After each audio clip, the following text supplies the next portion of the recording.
Senator Steinberg. Thank you very much, Madam President. I agree this has been a civil and robust debate exactly as I intended it. And I rise, of course, to urge a no vote on the measure. My fundamental problem, and our fundamental problem with this budget, aside from all that has been said about its substance, is the fact that it assumes we begin the debate with a clean slate. Senator Dutton said, and I'll paraphrase, that we've drugged this out so long over so many years that now you're left with no choices but the governor's budget. He also said that if we had had our way and kept spending the way we've been spending, and we were right, that we would long be out of the recession. And what frustrates me about engaging, and I say this respectfully with the other side, is that there is a complete ignoring of what we have done in the budget over the last 2 years. We cut $32 billion last year out of education and CalWorks and SSI and other vital services. $32 billion. And that doesn't account for the cuts that went before that. So we never come to this floor and draw the ideological line in the sand and say we won't cut, because we know that, especially in these times of recession, with the fact that, as we all like to say, we don't have a printing plant in California, that we must cut. But there's a difference between cuts which are necessary and cuts which go beyond that which is necessary.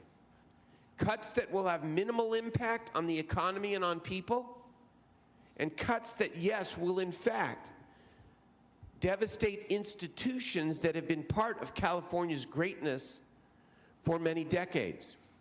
Can we all stipulate, members, that both the public and the private sector are important to California's economic health? Can we stipulate to that one without the other is not enough? We do not strengthen the economy by undermining one of the essential tenets of economic growth, a vital and healthy public sector. Now, the two-thirds requirement allows you, the minority party here, to use the power of no, and I will say, pay you a compliment, maybe it's a backhanded compliment, I don't know, that you have used that power very, very effectively over the years. We stand on this floor on the 31st of August with a great sense of urgency to get to yes. But we also have the power of no. And we use that power of no not to win an argument, because it doesn't matter who wins the debating points here on the floor of the Senate. But we use our power of no because we know that the kind of disinvestment that this budget calls for is not the right thing for California. Just as not thinking through or excessive tax increases would also be bad for California. It takes the public and the private sector working together to restore California's economic health.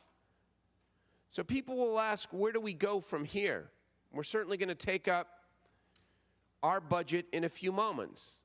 And we know what the end result of that will be today. But let me be clear that we are here to govern. We recognize the necessity of compromise. And we are willing to talk about a whole wide range of issues with the administration and with the minority party. We're willing to talk about budget reform.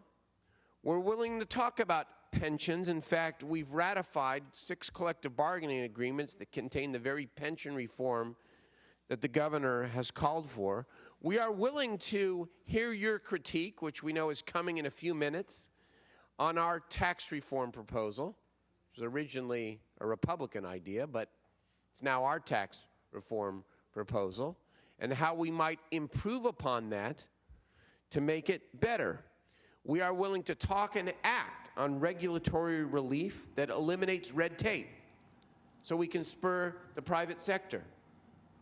But just like you have used the power of no effectively to go where you don't think California should go, we will do the same when it comes to the level, the degree of disinvestment that this budget that we are voting on in a moment calls for. We're not going to do it. I urge you no vote.